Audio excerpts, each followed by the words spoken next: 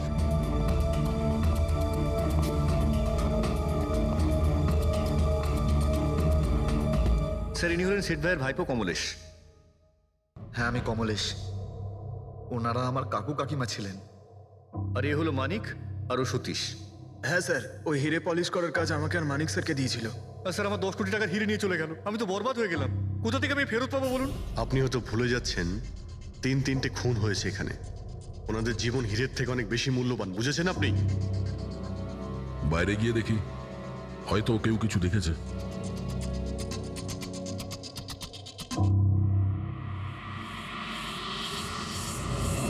আমাদের কাল রাতের সিসিটিভি ফুটেজ চাই।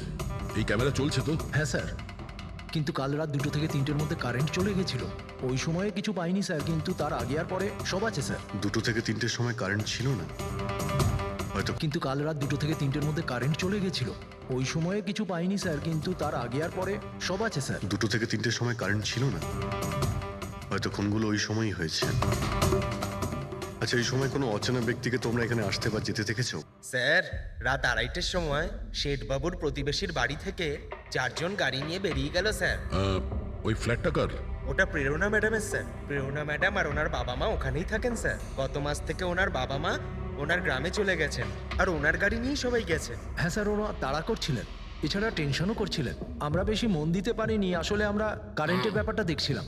ওই গাড়ির ডিটেলস আছে তোমাদের কাছে? পেয়ে যাবে। এই বাচ্চারা নিশ্চয়ই কিছু জানে এই ব্যাপারে। সব জায়গাতে অ্যালার্ট করে দিই, পালিয়ে যাবে কোথায় ওরা। স্যার, কিছু এমনিতে দেখি বা শুনিনি, কিন্তু একটা আজব ব্যাপার হয়েছে কালকে। মোটামুটি 1 ঘন্টা অবধি কারেন্ট ছিল না রাত্রে। হ্যাঁ স্যার, হ্যাঁ। স্যার এটা ক্রস এরিয়া, এখানে লোডশেডিং হয় না। কারেন্ট তো নিজে থেকে যায়নি, খুনি জেনে শুনেই পাওয়ার সাপ্লাইটা কেটে দিয়েছে।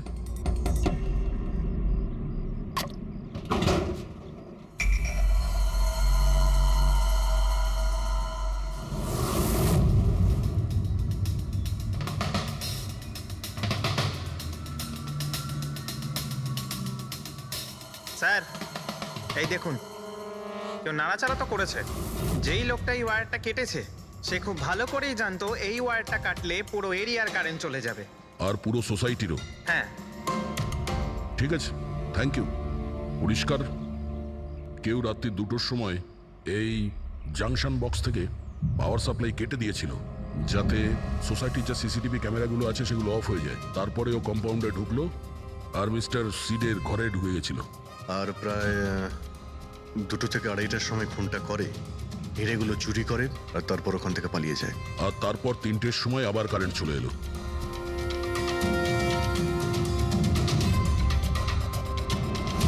স্যার আপনার থিওরিতে একটু গন্ডগোল দেখতে পাচ্ছি। কি গন্ডগোল আছে? ওই 3 জনের মৃত্যু 2 থেকে 3টের মধ্যে হয়নি। কি? তাহলে কখন মারা গেছে? এর ধরো 1 ঘন্টা সোয়া 1 ঘন্টা আগে, মানে 1:45 থেকে সোয়া 1টার মধ্যে। এটা কি করে সম্ভব ডক্টর? দয়া, এই 3 জনের বডির টেম্পারেচার আর বডির ভেতরের পরিস্থিতি এই কথাই বলছে যে এদের মৃত্যু 1:45 থেকে সোয়া 1টার মধ্যেই হয়েছে। আর তার ওপর এই মিস্টার সৈয়দের ঘড়ি। আক্রমণের সময় উনি নিশ্চয়ই খুনিকে নিজের হাত দিয়ে আটকানোর চেষ্টা করেছিলেন, আর এই ধাক্কাধাক্কিতে ওনার ঘড়িটা বন্ধ হয়ে গিয়েছিল। এখন ঘড়িটা সময় দেখাচ্ছে 12:55। 12:55?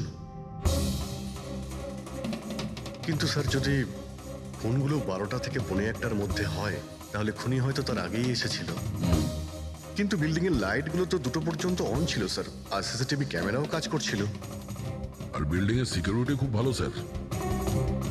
আর একজন ওয়াচম্যান স্যার মিস্টার সিডের ঘরের নিচেই দাঁড়িয়ে ছিল। আমরা সিসিটিভি ফুটেজ চেক করেছি, 2টো পর্যন্ত তো খুনি বিল্ডিং এ ঢোকেইনি। তাহলে এলো কখন? আর তাছাড়া খুনি খুনগুলো করার পরে পাওয়ার কার্ডটা কেন করতে গেল? ফ্রেডি, হ্যাঁ ফ্রেডি। আচ্ছা, ভেরি গুড স্যার। ফ্রেডি ওই 4 জন বাচ্চাকে ধরে নিয়েছে। শহরের বাইরে যাওয়ার চেষ্টা করছিল, ওয়াশি বিচের কাছে ওদেরকে ধরে নিয়েছে। Great work. সবাইকে নিয়ে এই বিউরোতে আসতে বলো।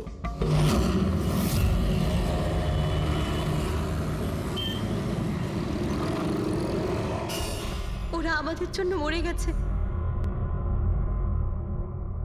এগুলো তোমরা ওই হীরের জন্য করেছো না? হিরে? হিরে? আপনি কোন হীরের কথা বলছেন স্যার? হীরের ব্যাপারে তোমরা কিছু জানো না? যদি নাই জেনে থাকো তাহলে মেরেছো কেন? হ্যাঁ স্যার আমরা কাউকে মারিনি, ওই কাবারা মেরেছে স্যার। আরও আমাদের জন্যই এসেছিল, আমরাই ওকে ডেকেছিলাম স্যার। এই কাবারা আবার কে? ও একজন কুখ্যাত সিরিয়াল কিলার আর ডাকাত। এক মিনিট, এটা ওই 1940-এর কাবারা নয় তো? আরে আমি এই ব্যাপারে পড়েছি স্যার। ও শুধু লোকেদেরকে লুটতোই না স্যার, বরং তাদেরকে খুব খারাপভাবে মারতো। হ্যাঁ উনি। আরে ও তো মারা গেছে, বহু বছর হয়ে গেছে। তোমরা ওকে ডাকলে কি করে? আমরা একটা হিস্ট্রি প্রজেক্ট বানাচ্ছিলাম, তাই আমরা ভাবলাম যে সত্যি ডাকাতকে ডাকলে আরো ভালো হবে। তাই আমরা ওর আত্মাকে ডাকছিলাম, কিন্তু সবকিছু গন্ডগোল হয়ে গেল। যা কিছু হয়ে যাক, হাত ছাড়বি না।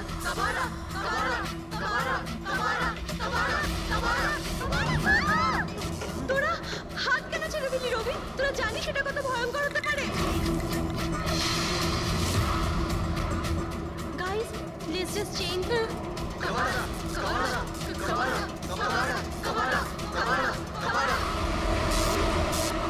স্যার, তারপর হঠাৎ করে একটা শব্দ হলো, আর আমরা ওইদিকে তাকাতেই দেখলাম যে কাবারার ছায়া। ভূত ডাকছিলে তোমরা? চুপ চুপ। ভূতকে ডাকছে। আর তোমরা লেখাপড়া জানো তো? এই সমস্ত কথা বিশ্বাস করো? 50 বছর আগের মারা যাওয়া আত্মা খুন করে চলে যাচ্ছে আর হিরে নিয়ে পালাচ্ছে। আরে এরকম কখনো হয়? স্যার ওই ছায়াটা আমি নিজের চোখে দেখেছিলাম। ওর মুখ, চোখ, নাক কিচ্ছু ছিল না স্যার। কটার সময় দেখেছিলে? স্যার তখন 2:05 বাজছিল। স্যার আমি সেলফোনের টর্চ অন করেছিলাম, তাই সময় দেখতে পেয়েছিলাম। 2:05 মানে কারেন্ট যাওয়ার ঠিক পরপরই। তার মানে খুনি একা ছিল না, আরও কেউ ছিল ওর সঙ্গে। ওই কাবারা ছিল স্যার। হ্যাঁ স্যার, আমরা খুব ভয় পেয়ে গেছিলাম, আর আমরা ওখান থেকে মনিকার হোস্টেলে পালিয়ে গেলাম। স্যার আসলে আমি আপনাদের থেকে একটা কথা লুকিয়েছি। অ্যাকচুয়ালি সেই রাতে বন্ধুদের ভয় দেখানোর জন্য আমি প্ল্যানচেট নিয়ে মজা করেছিলাম। টেবিলটা পা দিয়ে নাড়িয়েছিলাম আর ম্যাগনেটের সাহায্যে ব্লাড আর কাবারা লিখেছিলাম স্যার।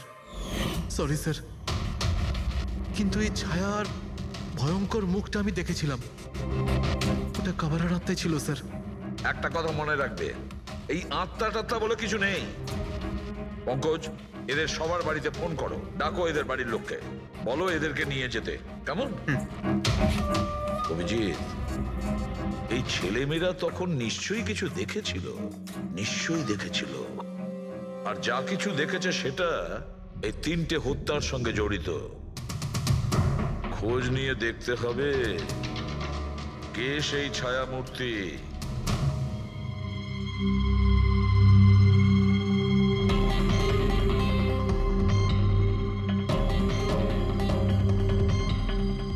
মনে হচ্ছে ওরা খুনিকে দেখেছিল। হ্যাঁ স্যার, আর খুনি হলো ওই কাবারা। আরে ভাই, ব্যালকনিতে গিয়ে দেখে আসি, কোনো না কোনো প্রমাণ নিশ্চয়ই রেখে গেছে কাবারা তোমার জন্য।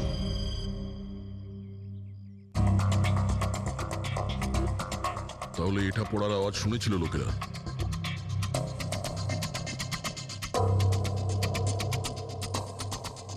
স্যার ওটা শেঠেদের ব্যালকনি। তো খুনি ওখান থেকে দৌড়ে এখানে এসেছিল, তখনই এই টপটা পড়ে গিয়ে ভেঙে গিয়েছিল। ওখানে গিয়ে দেখো তো।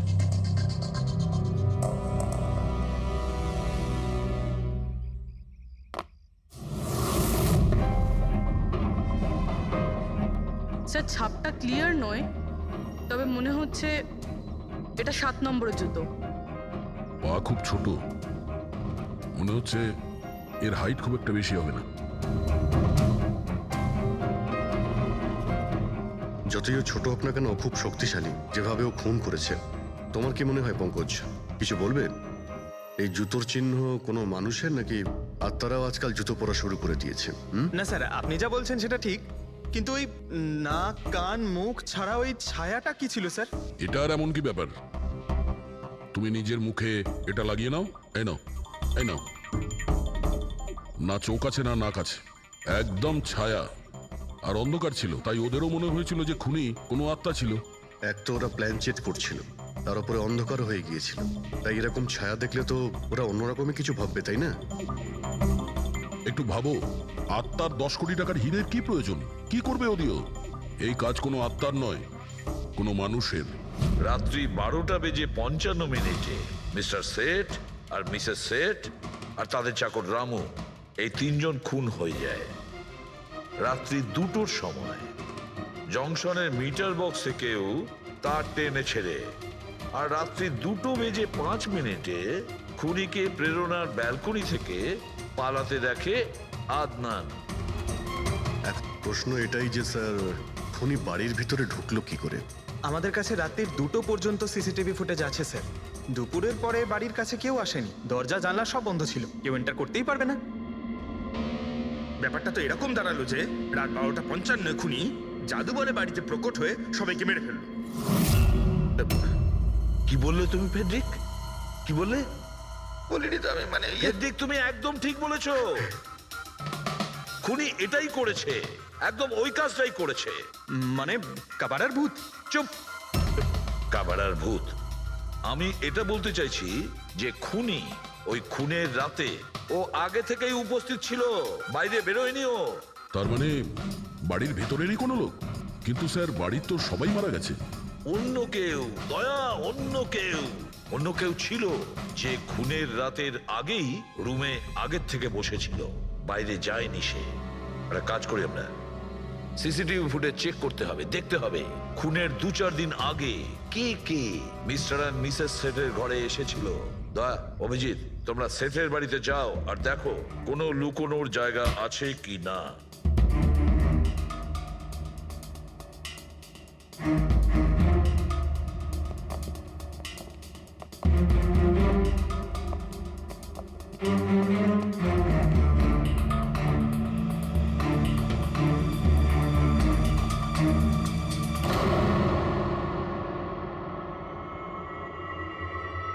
দয়া, এই পিঁপড়েগুলো দেখো উপরে যাচ্ছে।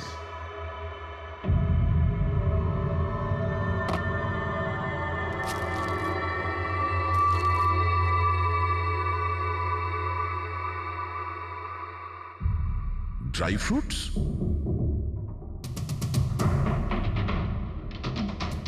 ড্রাই ফ্রুট নিয়ে ও হয়তো এখানেই লুকিয়ে বসেছিল।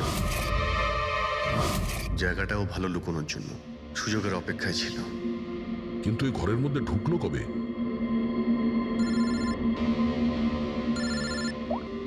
হ্যাঁ স্যার, ফুটেজ সোসাইটির অফিসে দেখে নিচ্ছি স্যার। হ্যাঁ হ্যাঁ, ফোনটা অন আছে, ফোনটা স্পিকারে আছে। পুরবি, স্যার, কিছু জানতে পারলে কি? স্যার, আমি খুনের রাত্রের থেকে 2 দিন আগের এন্ট্রিগুলো দেখছি, আর কিছু পেয়েছি স্যার। কি পেয়েছো? 2 দিন আগে স্যার চ্যাম্পিয়ন সেলস কোম্পানির একটা টেম্পো এসেছিল 10:15টার সময়।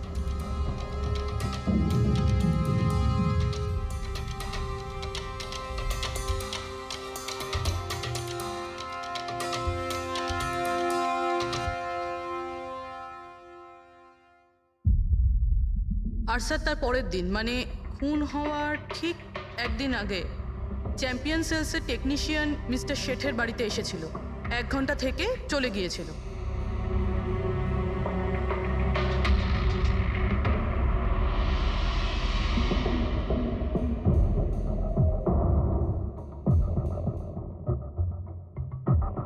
আপনি একটু বাইরে যান।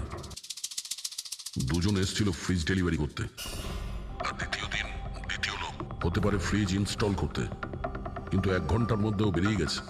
তার মানে এর মানে হলো যদি খুনি ওখানে ছিল তাহলে ও ওখানে কোনো প্রমাণ রেখে যাবে। শালুখেরকে বলো ও যেন শেঠের বাড়িতে যায়।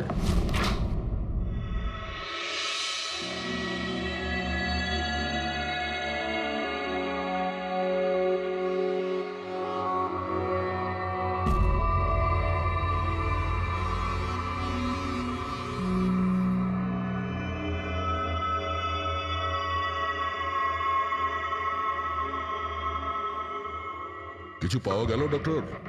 হ্যাঁ, পাওয়া গেছে ইলেকট্রোল্যাক্স। হ্যাঁ, সোডিয়াম ক্লোরাইড, ইউরিয়া, ওই সব কিছুই যেগুলো একজন মানুষের ঘামের মধ্যে থাকে। আচ্ছা, এর মানে হলো খুনি এই ফ্রিজের মধ্যেই ঢুকে এসেছিল এখানে। যখন ফ্রিজের ডেলিভারি হয় ও ফ্রিজের ভিতরে লুকিয়েছিল আর বাড়িতে ঢুকে পড়ে। হ্যাঁ স্যার, কয়েকদিন আগে আমি নতুন একটা ফ্রিজ নিয়েছি। কোম্পানির লোক ডেলিভারির পরে ফ্রিজটা খুলতে দেয় না। তারপর 1-2 দিন পরে যখন ইনস্টলেশনের লোক আসে তারা ফ্রিজটা খোলে। তার মানে মিস্টার সিড আর তার বাড়ির লোক জানতেই পারেনি যে ঘরের মধ্যে আর কেউ ঢুকে বসে আছে। একদম। ওই লোকটি ফ্রিজের মধ্যে ঢুকে বসেছিল, ফ্রিজের মধ্যে ওর গরম লাগছিল, গরম থেকে ঘাম বেরিয়েছে, ওই ঘাম ফ্রিজের মধ্যে রয়ে গেছে। কিন্তু ডক্টর সালুখে, ফ্রিজের কার্টন তো সিল থাকে, তাহলে খুনি ভেতরে গেল কি করে আর নিঃশ্বাসই বা নিচ্ছিল কি করে?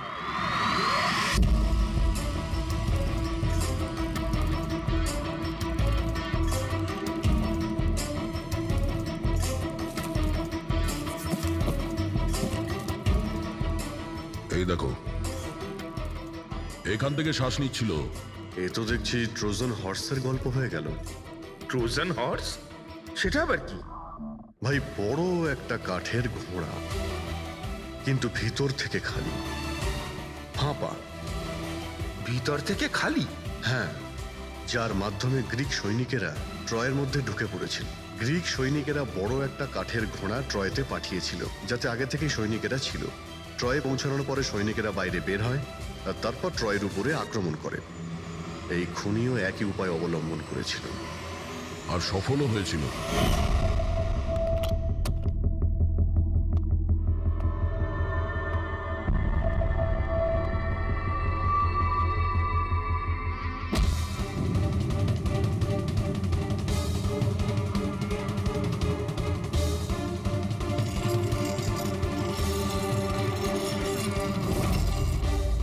কে তুমি?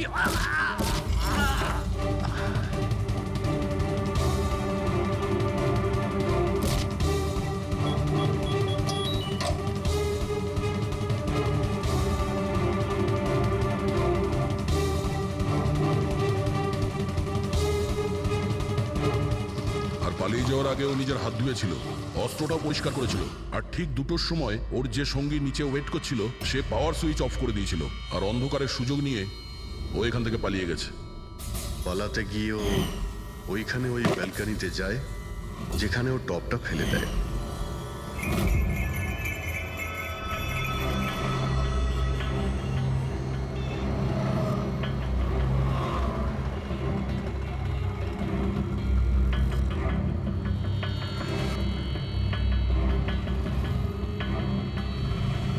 স্যার, ইনি চ্যাম্পিয়ন্স কোম্পানির ম্যানেজার।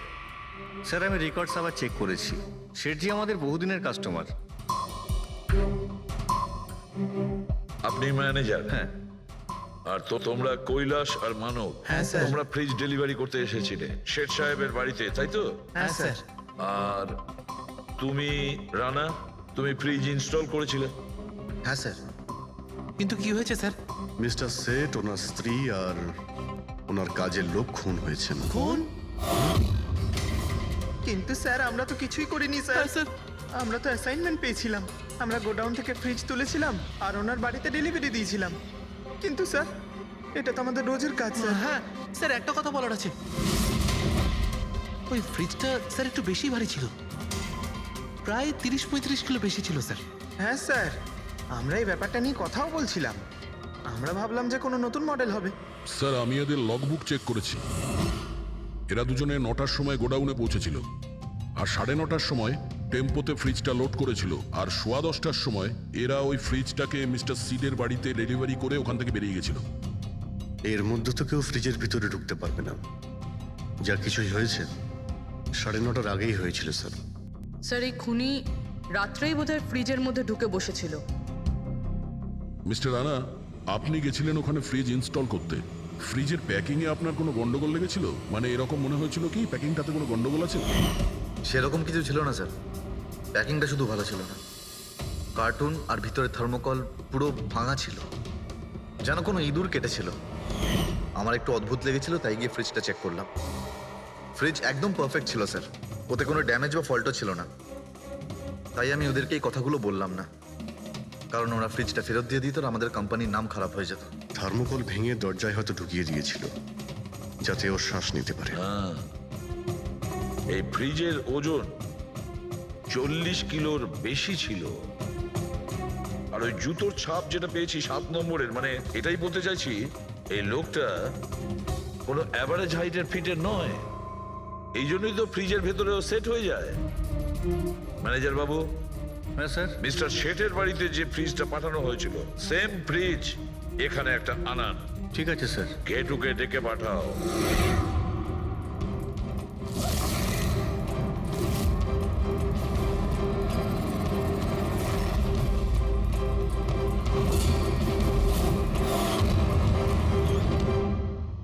আপনি ডেকেছেন আর আমি চলে এসেছি।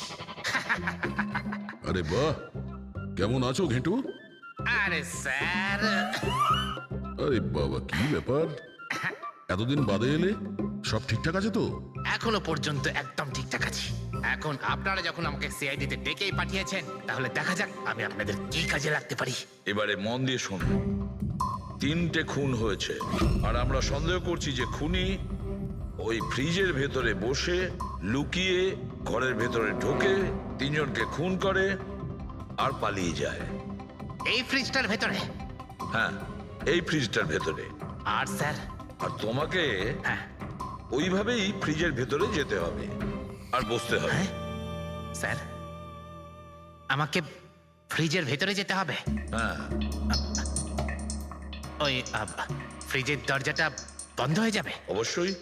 তোমাকে ফ্রিজের ভেতরে বসে বাইরে বেরোনোর চেষ্টা করতে হবে। কিভাবে বাইরে বেরোবে আমাদের দেখাও। কিন্তু স্যার, একটু এক গ্লাস জল পাওয়া যাবে? নিশ্চয়ই পাবে। ফ্রিজের ভেতরে যাও, ভেতরে যাও, যাও। যাচ্ছি স্যার।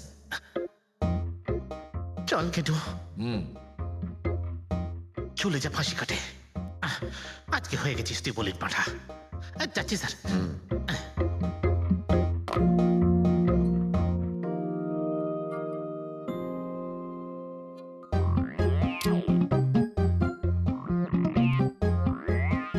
স্যার, এই দেখুন, এবার দেখুন ঘেটুর চমৎকার।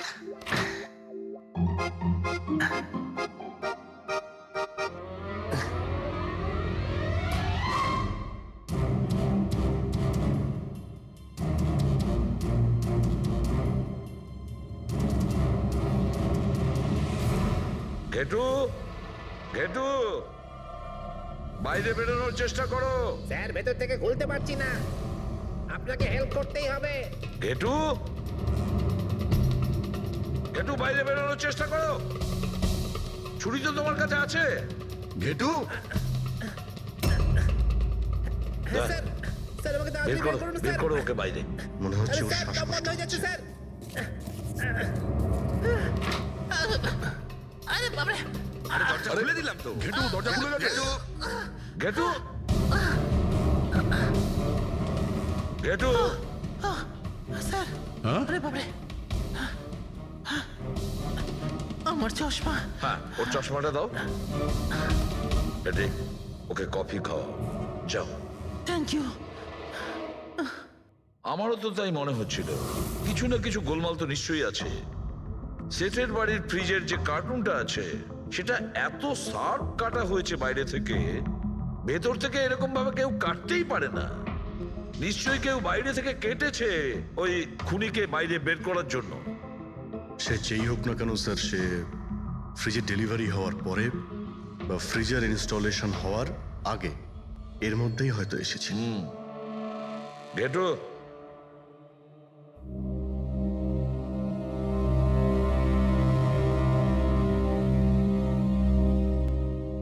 ঘেটু, একটা কাজ করো। আমাদের ওই খুনি রোগা পাতলা 30-40 কিলো ওজনের হবে, তবে শক্তিশালী। এমন কোন লোককে খুঁজে বের করো যার কাছে হঠাৎ করে অনেক টাকা এসেছে, যে জুয়া খেলে ফালতু অনেক কিছুতে খরচা করছে, এমন কোন লোক। এর মাঝখানে মিস্টার শেঠের ঘরে 3 জন এসেছিলেন। প্রথম জন হচ্ছেন পান্নালাল। হ্যাঁ, পান্নালাল। সুরাট থেকে হিরে নিয়ে এসেছিল আর মিস্টার শেঠের বাড়িতেই ছিল। স্যার হিরো তো ওনারই ছিল, তাহলে উনি খুন করলেন কেন? হতে পারে ওই হীরের ইন্স্যুরেন্স করেছিল, আর ইন্স্যুরেন্সের কোম্পানি থেকে ডবল লাভ নেবার জন্য এই সমস্ত খেলা খেলেছিল। আর স্যার দ্বিতীয় জন হলো মানিক, ও মিস্টার শেঠের কোম্পানিতে কাজ করে।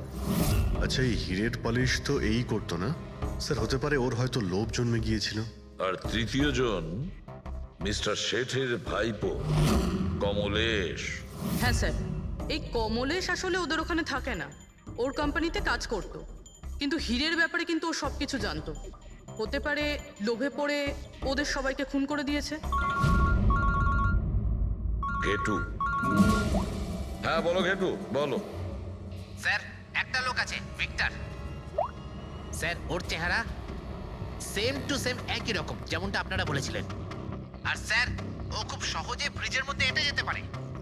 আর স্যার কয়েকদিন থেকে ও বেশ অদ্ভুত ধরনের কথাবার্তা বলছে, যেন যেন বড় একটা গুপ্তধনের খোঁজ পেতে চলেছে, অথবা ও যেন গুপ্তধন পেয়ে গেছে। স্যার ও খুবই পাগল আর রকচটা ধরনের মানুষ। শুনেছি কয়েক বছর আগে ও নাকি সিরিয়াল কিলারও ছিল।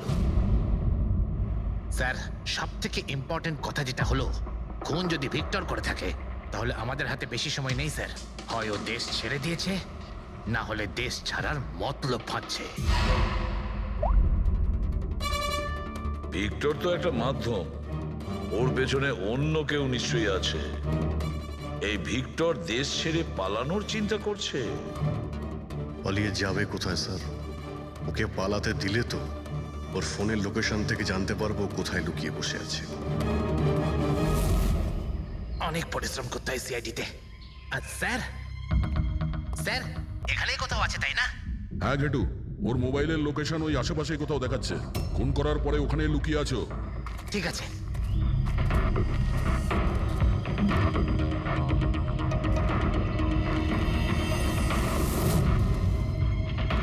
তুমি ঠিক যাচ্ছ, আরো আগে যাও।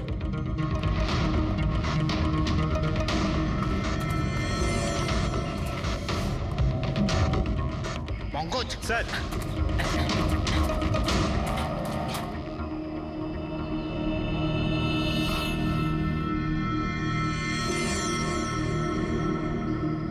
স্যার এবার আর ওকে কেউ ধরতে পারবে না স্যার। পঙ্কজ কি বলছো? কি হয়েছে কি? স্যার মরে গেছে ও। হাতে একটাই প্রমাণ ছিল, এখন সেটাও গেল। কি করে মারা গেল? স্যার মাথায় কেউ পাথর দিয়ে বা অন্য কিছু দিয়ে মেরেছে স্যার। আর আর মারা গেছে বেশ কিছু সময় হয়ে গেছে, বডি থেকে দুর্গন্ধ বেরোচ্ছে। ঠিক আছে পঙ্কজ, অ্যাম্বুলেন্স ডেকে নাও আর তোমরা ওখান থেকে বেরিয়ে যাও। ওকে স্যার, ওকে। যেই ওদের কাজ হয়ে গেছে সাথে সাথে ওদের ব্যবস্থাও করলো আর লাশটাকে ফেলে দিল। স্যার এই 3টে খুনের পরেই ভিক্টরের ফোনের লোকেশন ওখানেই দেখাচ্ছিল।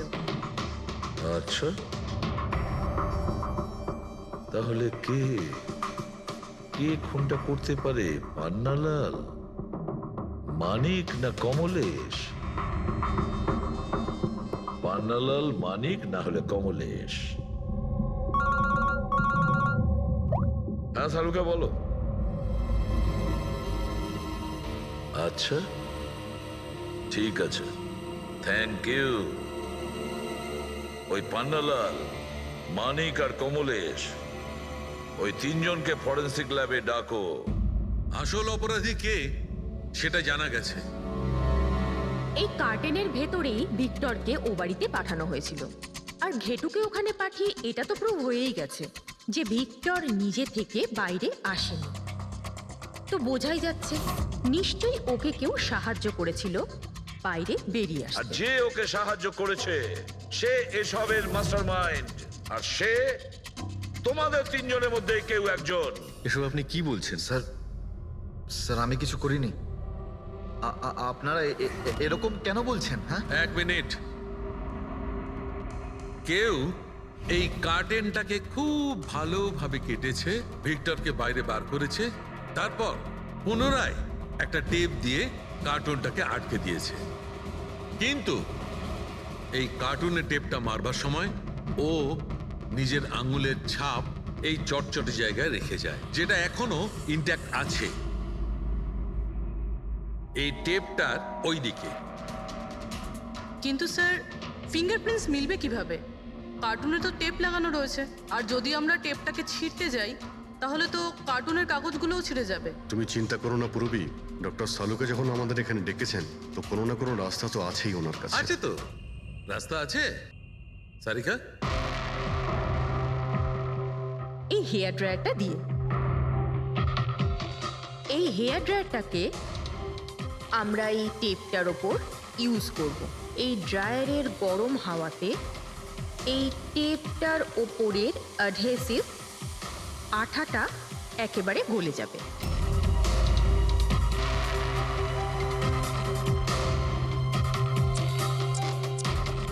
এই দেখুন, ফিঙ্গারপ্রিন্টস পরিষ্কার দেখা যাচ্ছে। আরে দারুণ করলেন সারিকা দেবী, সত্যিই অপূর্ব। ফিঙ্গারপ্রিন্ট একদম পরিষ্কার দেখতে পাওয়া যাচ্ছে। হ্যাঁ, এবার শুধু ওদের সঙ্গে ম্যাচ করে দেখতে হবে।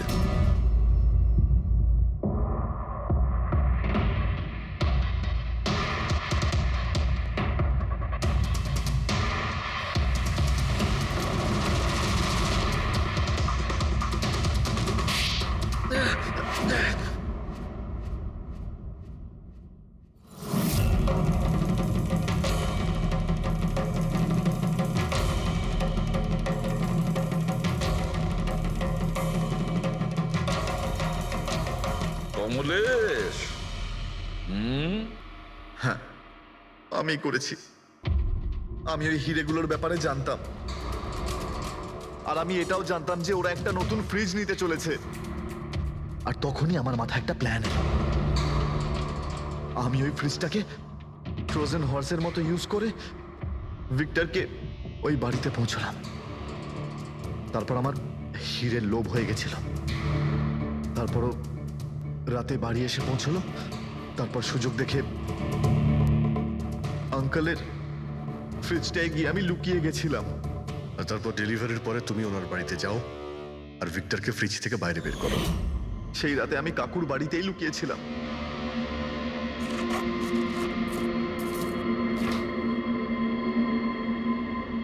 আর তারপর আমি ভিক্টরকে আবার বাইরে বার করে ওখানেই লুকিয়ে দিলাম।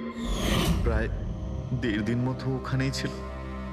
বাড়ির লোক রাতে ঘুমিয়ে পড়লো, ও বাইরে বেরোলো।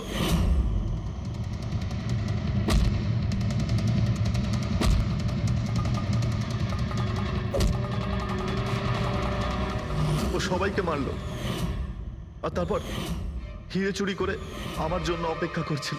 ও, তাই ভিক্টর নিজের হাত আর অস্ত্র পরিষ্কার করছিল, কারেন্ট অফ হওয়ার জন্য অপেক্ষা করছিল, তাই তো? হ্যাঁ, তারপর আমি ভিক্টরকে আমার সাথে নিয়ে গেলাম।